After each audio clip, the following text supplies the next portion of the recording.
Hey everybody, my name is Tim Scherrer, and I'm a author. This is my seventh book that I just finished. It's pretty exciting. Just came out. This is the very first copy of it. So I'm going to go through this in detail, but it's Spycatchers, Interrogators, and Analysis, Tactical U.S. Army Military Intelligence in World War II. It's 304 pages. And this was a bit of a labor of love for me as a Army intel guy. So let me go ahead and see. I'm wearing a Christmas sweater. It's right before Christmas right now, so this is a British Tank Museum sweater. So if it looks a little weird in like November or something when you watch this at a later date, then that's why.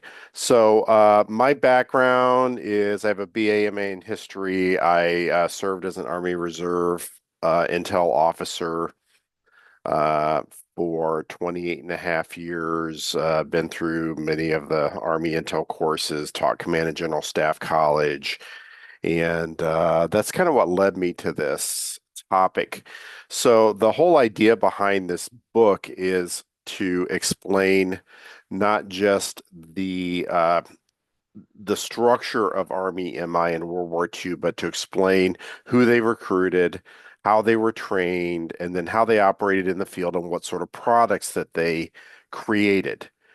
As an Intel geek, I always want to know the kind of the basic questions about the how they did things and what it looked like. And my answer and my conclusion is they were remarkably sophisticated when they did this. Um, a lot of the things that were taught in my basic course are principles that I found that existed during that time frame. So let's just go ahead and switch over to here we go. We'll go to this. So um, this is my Lulu authors page that lists all my different publications, has a bio in here, but it's lulu.com spotlight Tim Scherrer, Scherrer.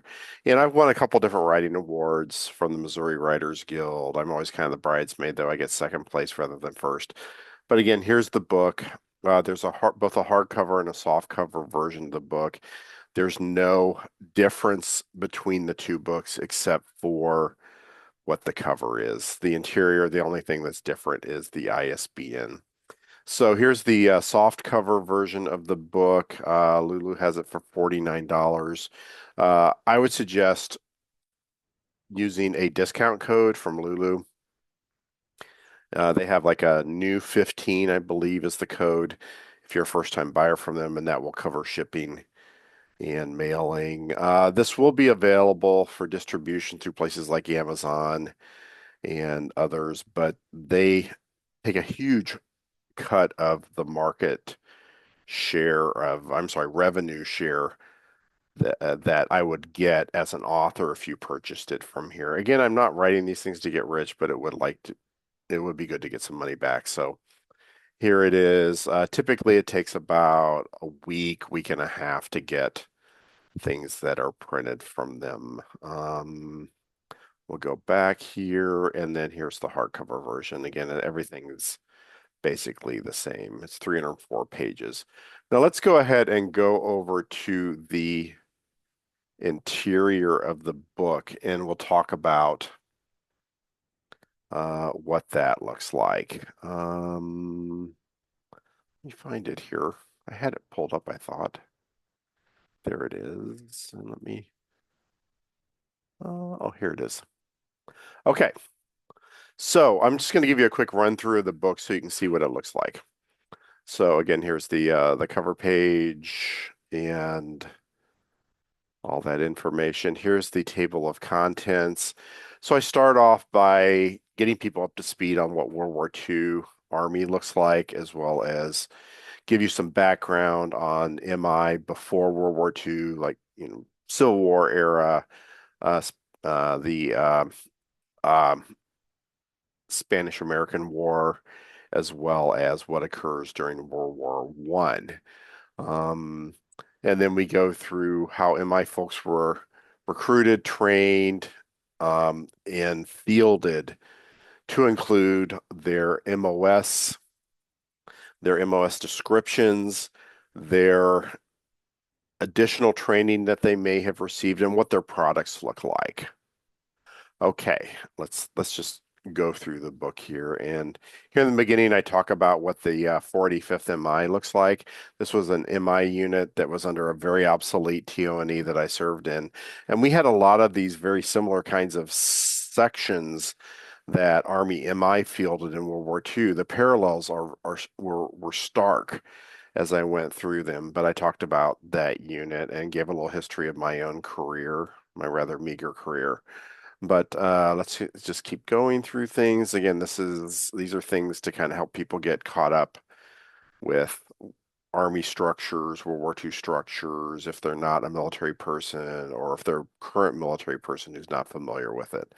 Again, this is the section, just a brief summary of Army MI before World War II. And one thing I always try to do throughout the book is give sources that if you want to dive deeper into the topic, you can go to this other source. And many of them are government publications you can just pull up online. So that was so helpful.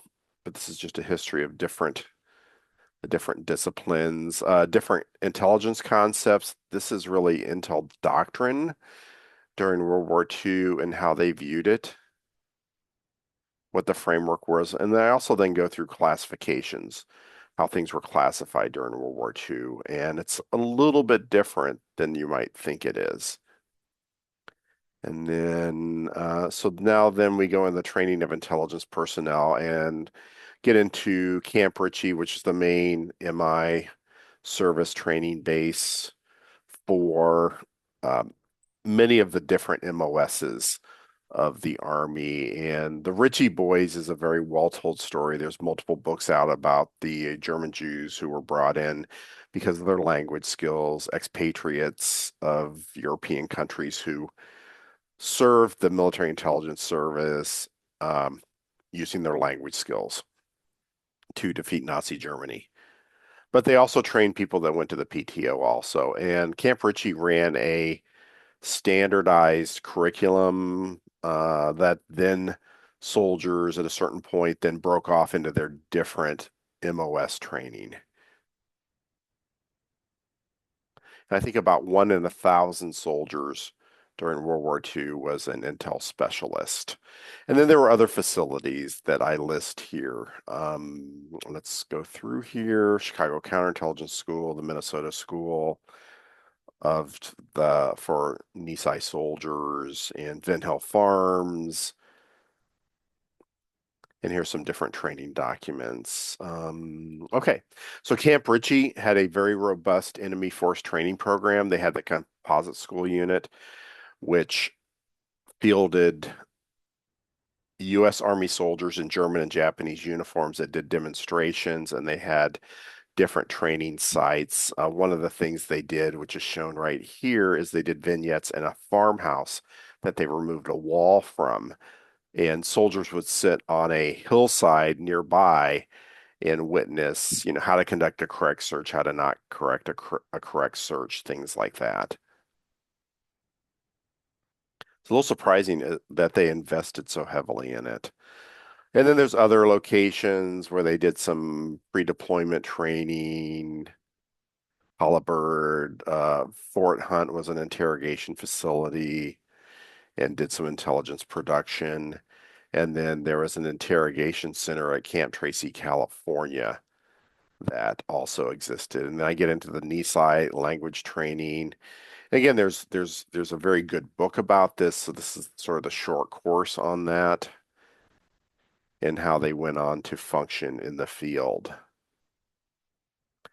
Tactical intel, we talk about the realm of the different two staffs, the S2 and G2s at all the different levels and what assets that they had. The intelligence plan, what that looks like, what the platoon and company had, battalion had, division, corps, field army, and army group.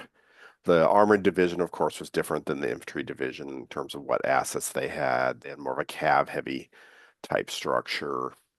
And then Army MI fielded groups of teams to all these different levels based upon what they needed, like the Intel um, service fielded 8 specialty teams to the Army group.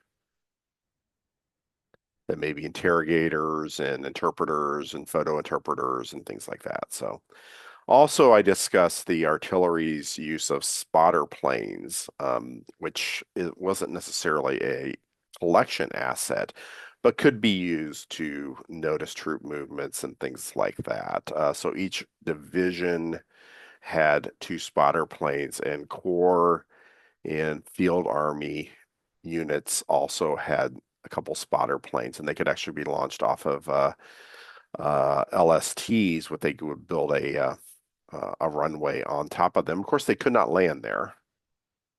And then I provide a full division G2 briefing, which is actually, you can find that on YouTube. So transcribe that. And then I found a core briefing for the G2 for the 4th Corps based out of Italy. And here's some different Intel products that they may have produced. Okay. Order battle teams, go through the structure of those, what their TO&E looks like, what equipment they had, what sort of documents they created, order battle files, stuff like that. Counterintelligence Corps was a very different animal then. Initially, they wanted to be like G-men and catch spies in the United States. They got themselves wrapped up in a scandal involving the First Lady, and they got banned from a lot of the United States. So they focused on tactical intel, which became our counterintelligence, which became their mission during the war. And that's what most units did overseas.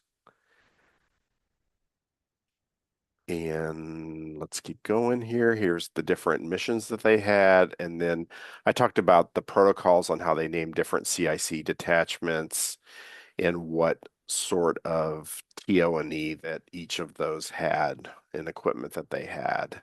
So there are 3 different types of CI units, and here's their MOS descriptions that I try and do for every MOS. Here's a CIC report that I found from the 70th Infantry Division CIC det. And then I also ran across the 106 CIC det during the Battle of Bulge and their operations reports for the day while their division got devastated. An entire regiment of theirs surrendered to the Germans. But it's pretty interesting to read what those guys were doing. There was also a thing called a Special Counterintelligence Detachment. Now, those units were disinformation units that were ran by the O.S.S. And there were just a few of them. In general, I don't talk about the O.S.S, but in this case I do. And I found a structure, at least in terms of the amount of officers that they had in different areas. So this is, I also have the full CIC order battle for World War II in which det worked for who. That's all in here. There's a little bit of a diversion here in the middle of the book about these 2 guys. This guy's a young man by the name of Henry Kissinger, and this is a guy by the name of Fritz Kramer. And these 2 guys served together during World War II in MI capacities, although neither of them were Ritchie boys or school trained, but both were native speakers of German, and they formed a very deep bond that then led to their careers after World War II. And Fritz Kramer became a very high civilian advisor in the Pentagon, and he pulled up Henry Kissinger by his coattails. So I tell that story of how they made that connection as well as how they functioned despite being not Ritchie boys. Kramer actually was recruited by the O.S.S, but then never picked up. And here's a picture of Nixon, Kramer, and Kissinger all together. And then censorship was an operation that occurred as part of counterintelligence. Initially, it was part of the MI branch, and there was a schoolhouse that was created at the AG schoolhouse location outside of DC. So they censored mail, and they also censored public information. And so I list all the guidance that they have in there and how they were trained. And and the staffing of the 12th Army Group, which was probably the largest U.S. Army formation ever fielded, what their G2 censorship office looked like that served under General Bradley. And then we talk about interrogators and what their missions were and what their approaches look like and how they received some additional training for the PTO and the ETO. Being an interrogator in the PTO is very different than in the ETO, for sure, because of the number of troops that surrendered, as well as how they acted after they surrendered. And then I show some training documents, and then I give you their TO&Es and MOSs. And here, interpreters, terps, as we call them today. Um, there were interpreter units that were schoolhouse trained by MI and then went overseas, and like the Japanese interpreters played some pretty outsized role in getting Japanese units to surrender at the end of World War II. Okay, and there's all the equipment that they had, and there's their MOS photo interpreters. Significant units in World War II. Quite a lot of intel was gathered using interpreters, and not just from the air forces. This particular chapter is the ground forces use of interpreters of photographs. Showed all the different equipment. This is a cool graphic I found that shows a PI team, a ground forces PI team, and all the different equipment that they had. There's their MOS descriptions. There were several different CONUS intelligence production units based in the US, Camp Ritchie, things that you would see coming out of places like DIA and different Army organizations uh, during modern times, and how that was structured and how they sorted mail, things like that. Tech-Int is another big area that grew during World War II. Things failed during the initial campaigns. They just didn't get the equipment gathered that they wanted to, and organizations just didn't work well together. And they figured it out by the time they got into France. And those lessons were also applied in the PTO as well. So there was an ordnance depot, O644, that had a significant number of soldiers there that collected tech and wrote reports, things like that. Many of them are ordnance branched, or maybe they were civilians that had skills that were needed, and they found their way into that unit. Pretty crazy when you read through what this unit actually looked like, and I can't imagine how they functioned with all these different soldiers. Although I give you a sense of it. There was actually a tech-int unit that was established in the PTO to fix a lot of the problems that they saw in Africa.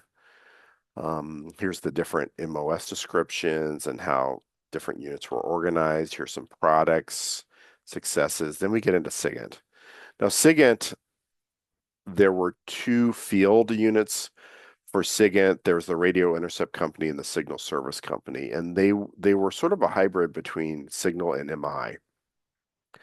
Now, they were trained and branched for Signal Corps and trained at Vent Hill Farms in Northern Virginia, which was a base up until probably 25 years ago.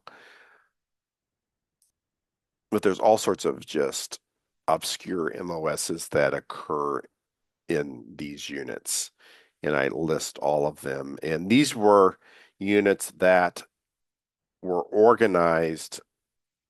task organized based upon the need of the theater or area that they were operating in.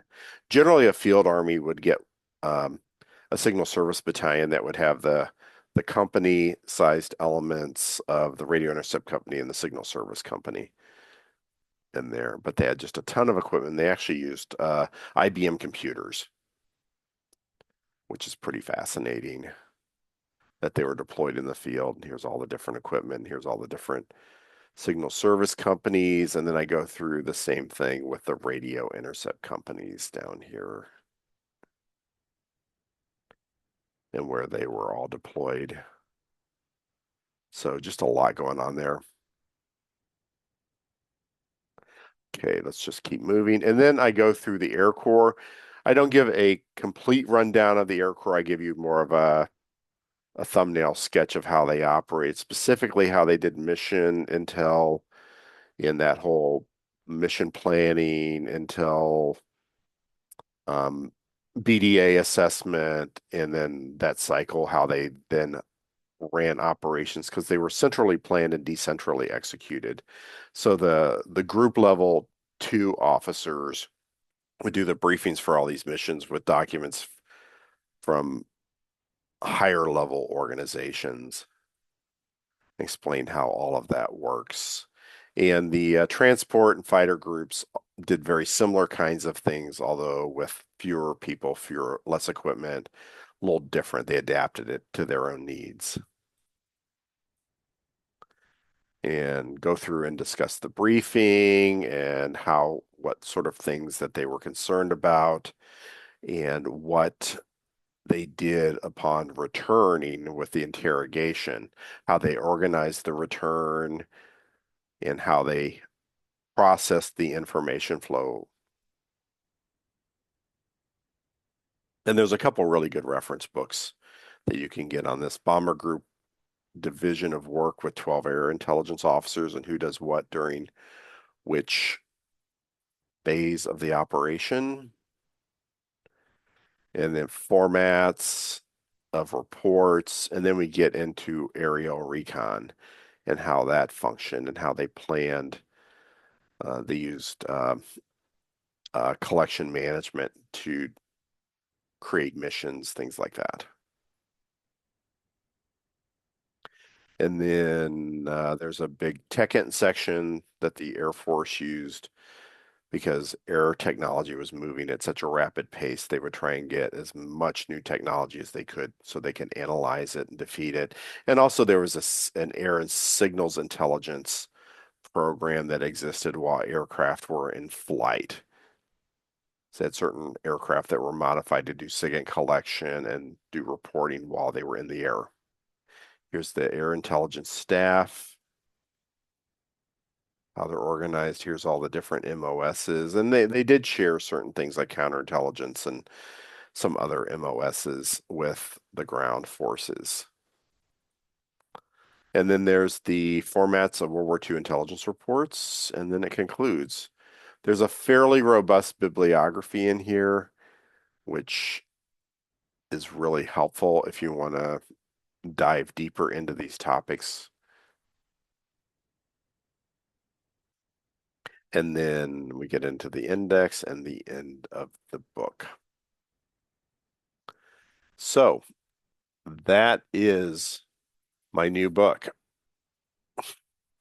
Spycatchers, Interrogators, and Analysts. So it can be purchased. Let's go over to this. If you're interested in it,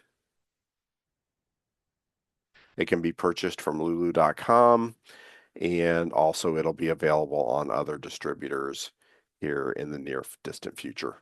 So hope you guys enjoyed this, and if you have any questions, I can be reached. My contact information is inside the book. So have a great day, and I hope you enjoyed this information.